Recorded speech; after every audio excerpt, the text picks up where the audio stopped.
Ngo rero munyemerere tugaruke kuri aya makuru y'ingenzi cyane. Na makuru aje akurikira yo twakugejejeho kare tukubwira uko byifashe ku mupaka w'u Burundi ndetse n'igihugu cya Repubulika Iharanira Demokarasi ya Kongo, aho abayobozi ba M23 byasabye ko bambuka umupaka bakajya kuganiriza uruhande rw'u Burundi. Ni mu rwego rwo kugira ngo ibihumbi n'ibihumbi ndetse n'abaturage benshi bari ku mupaka babashe kuba bakambuka. Hanyuma rero ubwo busabe bwa M23 Sebarundi yabwumvise aranabwemera ku buryo mu itangazo mu kanya tuza kugarukaho biragaragara neza ko M23 yemeza ko yafashije abarundi barenga 500 gusubira iwabo ku bushake kandi mu mahoro. Si ibyo gusa, muri iryo tangazo turaza kurebera hamwe ko M23 itanze umucyo ku bibazo by'u Burundi. Uburundi bwakomeje kwitwaza ibyo birego mu guteza umutekano muke ndetse no guteguza intambara ku gihugu cy'u Rwanda, bavuga ko u Rwanda ngo rushyigikira imitwe ya za Red Tabara n'abandi bashaka kubahungabanyiriza umutekano. M23 ishyizeho umucyo mu itangazo mu kanya nza kuba ngarukaho, bemeza ko batazemerera iyo mitwe kuba yakoresha ubutaka bwa Repubulika Iharanira Demokarasi ya Kongo ngiga bibitero ku gihugu cy'u Burundi, dore ko uyu mutwe wemeza kushaka kubana neza n'abaturanyi. M23 yongeye kwemeza ko ahubwo ishobora kuzahangana n'iyo mitwe ya Red Tabara ni mu gihe cyose yagerageza guhungabanya umutekano w'ababanyi. Ariko kandi ntabwo ari ayo makuru gusa tuza kuba tugarukaho. Muri iri tangazo M23 yemeje ko abasirikare benshi cyane bo mu ngabo z'u Burundi bagera muri za magana yafashe kabo bose yiteguye kubashyikiriza Sebarundi. Tukivuga kuri abo basirikare bafashwe, ibiro ntaramakuru by'Abongereza nabyo bimaze kwandika inkuru ibyemeza, yemeza ko abasirikare benshi cyane rwose ko bafatiwe mu burasirazuba bwa Repubulika Iharanira Demokarasi ya Kongo kandi ko babarirwa muri za magana muri rusange. Rero nayo makuru tugiye kuba tugarukaho muri aka kanya. Ariko kandi ubwo n'ubundi twateguraga iyi nkuru n'andi makuru mashya atugezeho avuye ku rugamba, ku munsi w'ejo nibwo twavugaga ko M23 ikataje yerekeza mu bice bya Fizi na za Minembwe. Kuri ubu rero amakuru yo kwizerwa nuko M23 ifashe agace Kamboko. Iyi nkuru yo turaza kuyigarukaho mu makuru yacu ataha tuyirambura, aha kwa kuyigarukaho mu buryo bwa breaking news. Reka rero nkwinjize muri iyi nkuru ijyana n'amakuru dukesha ibiro ntaramakuru by'Abongereza ndetse n'itangazo rya FCM 23 ryibanda cyane ku baturanyi babo b'Abarundi. Reka duhere mu biro ntaramakuru by'Abongereza byagize biti M23 yatubwiye ko yafasha abasirikare b'Abarundi babarirwa muri za magana ni mu bitero bya vuba ahangaha muri Repubulika Iharanira Demokarasi ya Kongo. Ni umutwe wa M23 uravuga ko wafasha abasirikare bo mu ngabo z'u Burundi babarirwa mu magana ni mu gitero cyawo giheruka mu burasirazuba bwa Repubulika Iharanira Demokarasi ya Kongo, nk'uko byatangajwe n'umuyobozi w'uyu mutwe. Ni mu gihe imirwano yakomeje nubwo Leta Zunze Ubumwe za Amerika zo zatanze impuruza. Biti ni mu cyumweru gishize M23 yinjiye mu mujyi w'ingenzi cyane wa Uvira uri hafi y'umupaka w'igihugu cy'u Burundi. Bitarenze icyumweru kimwe gusa ni nyuma y'uko Perezida wa Kongo n'u Rwanda bari bahuriye Washington DC muri Leta Zunze Ubumwe za Amerika. Perezida Donald Trump yari ahari, bemeza ko bashyize umukono ku masezerano azwi nka Washington Accords. Amasezerano yari agamije guhagarika intambara no gushyira imbere ubukungu mu bufatanye cyangwa se ubufatanye mu by'ubukungu hagati y'ibihugu byombi. Umunyamabanga wa Leta ya Amerika ushinzwe ububanyi n'amahanga Marco Rubio yatangaje ko kuwa gatatu ko ibikorwa by'u Rwanda mu burasirazuba bwa Repubulika Iharanira Demokarasi ya Kongo nibyo yatangaje kuwa gatandatu ngo ko byose byishe amasezerano ya Washington, maze anemeza ko Leta Zunze Ubumwe za Amerika zigiye gufata ingamba zikomeye ngo ni mu rwego rwo kugira ngo ibyo bemereye perezida byubahirizwe.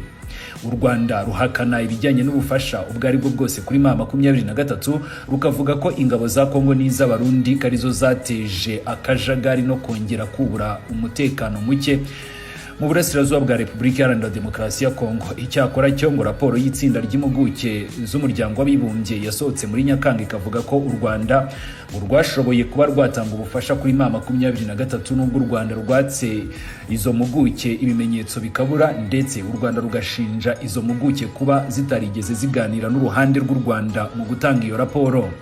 Patrick Busubwa Ngwi, uyu ni guverineri wa Kivu y'Amajyepfo washyizweho na M23, yabwiye itangazamakuru kuri uyu wa gatandatu ati dufite abasirikare b'u Burundi babarirwa muri za magana twafashe mu mirwano kandi dufite umugambi wo kubasubiza mu gihugu cyabo mu mahoro. yakomeje avuga ko Burundi bukwiye kohereza ubusabe bweruye basaba gusubizwa abasirikare babo, anongeraho ko M23 ishaka ko ingabo z'u Burundi zose zisohoka ku butaka bwa Repubulika Iharanira Demokarasi ya Kongo mu mahoro. Kugeza kuri uyu wa mbere ngo nta gisubizo cyari cyatangazwa n'u Burundi ku mugaragaro nk'uko M23 ibyifuza, ntabwo ikeneye ibyo gukomeza kugenda bavugira mu matamatama cyangwa se baca inyuma mu gikari mu buryo bw'ibanga. Ni M23 ishaka ko Burundi bubivuga ku mugaragaro. Burundi kugeza n'ubu rero ngo ntabwo burasohora itangazo bugaragaza ko bwifuza ko M23 yabaha ingabo zibarizwa muri magana bafatiwe ku butaka, ariko nanone ngo ni imyaka myinshi ishize intambara ihuje impande zombi itangiye mu burasirazuba. M23 yakoze ibitero bya hato na hato muri Mutarama, ako kanya mu buryo bwo ku muvuduko udasanzwe ifata imijyi ikomeye irimo Goma na Bukavu. Ni mu mirwano yahitanye abantu ibihumbi n'ibihumbi biganjemo abasirikare bo ku ruhande rwa leta.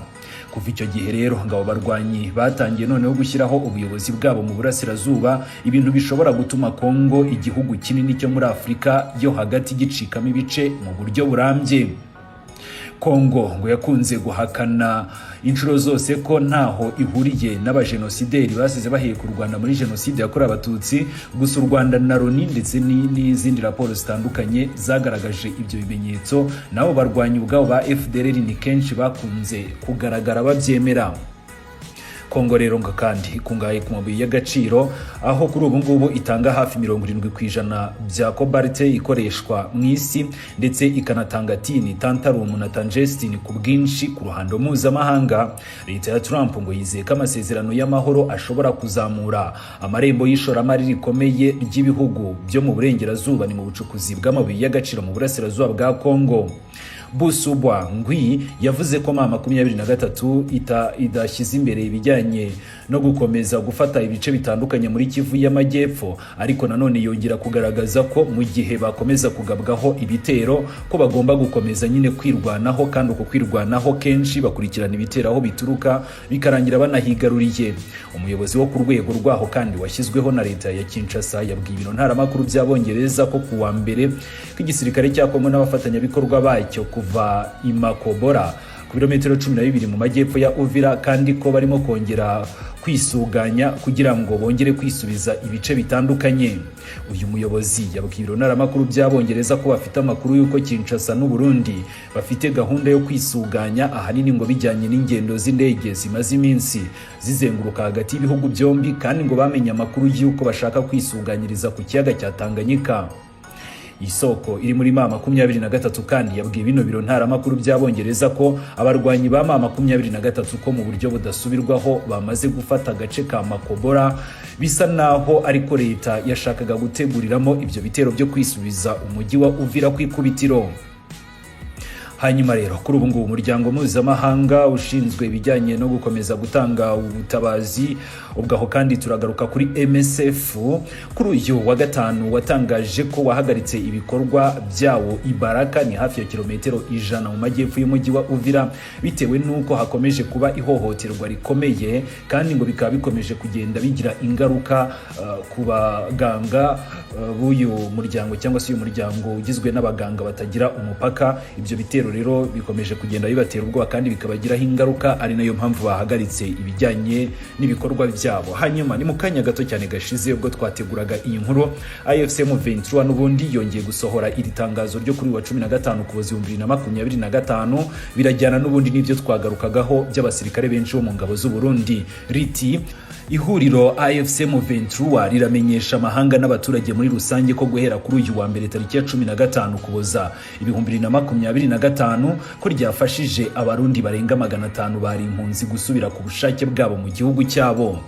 Ni mu gusubira iwabo ihuriro ryacu, ubwo ni M23 ndi gusubiramo amagambo banditse mu itangazo ryabo, ryakomeje rigira riti ihuriro ryacu ryasabye leta y'u Burundi gufasha ndetse no kwizera inzira itekanye kandi itabangamiye ku mpunzi z'abanyekongo nazo zahatiwe guhunga zikaba zasubira mu bice byabo, dore ko u Burundi n'ingabo za leta rero bakomeje kugenda baharasa amabombe. Ati byakozwe n'ingabo zishyira hamwe cyangwa se byishyizwe hamwe n'ubutegetsi bwa Kinshasa cyane cyane mu bice bya Sange, Ruvungi no muri Katogota. Barasaba Burundi ko nabwo bwatanga nyine inzira kuri abo baturage bifuza kwisubira mu gihugu cyabo. Byongeye kandi AFC M23 gatangaza ko yiteguye gushyikiriza leta y'u Burundi abasirikare benshi cyane bafatiwe ku rugamba babarizwa muri za magana, ndetse ikavuga ko izanatangaza agahenge ku ruhande rumwe ni mu rwego rwo korohereza isubira mu byabo abanyekongo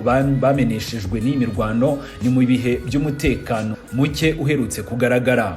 Ni ku bijyanye n'imitwe yitwaje intwaro rero irwanya ubutegetsi bw'u Burundi ikorera muri Repubulika Iharanira Demokarasi ya Kongo, AFC M23 irizeza ko itazemerera iyo mitwe gukoresha ibice iyoboye nk'ibirindiro by'inyuma byo guteguriramo ibikorwa by'ubugizi bwa nabi byahungabanya umubano mwiza w'ubutwererane hagati y'ibihugu byacu byombi.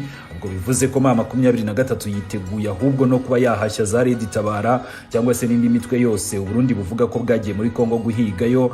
Ni mu gihe kandi iyo mitwe yabigerageje gutera u Burundi ikagerageza gukoresha igice cy'uburasirazuba bwa Repubulika Iharanira Demokarasi ya Kongo. Umutwe wa M23 nk'umutwe ushaka amahoro uzakora uko ushoboye mu kurwanya wivuye inyuma ibijyanye n'iyo mitwe yose. AFC M23 kandi iramagana byimazeyo ibitero bikomeje kugabwa mu duce dutuwe cyane bikozwe n'ingabo zishyize hamwe n'ubutegetsi bwa Kinshasa i Masisi, Walikale no muri Minembwe, byahitanye abantu benshi b'abaturage bo mu bice bigenzurwa na AFC M23, binateza imvururu nyinshi z'abaturage benshi bakomeje guhunga ku gahato.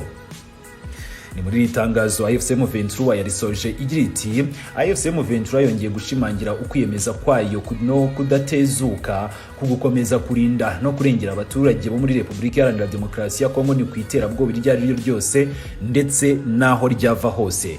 Bikorewe muri Uvira kwa 15 Ukuboza 2025 ku bwa AFC M23. Bwana Lawrence Kanyuka n'umuyobozi w'itumanaho n'itangazamakuru niwe washyize umukono kuri iri tangazo.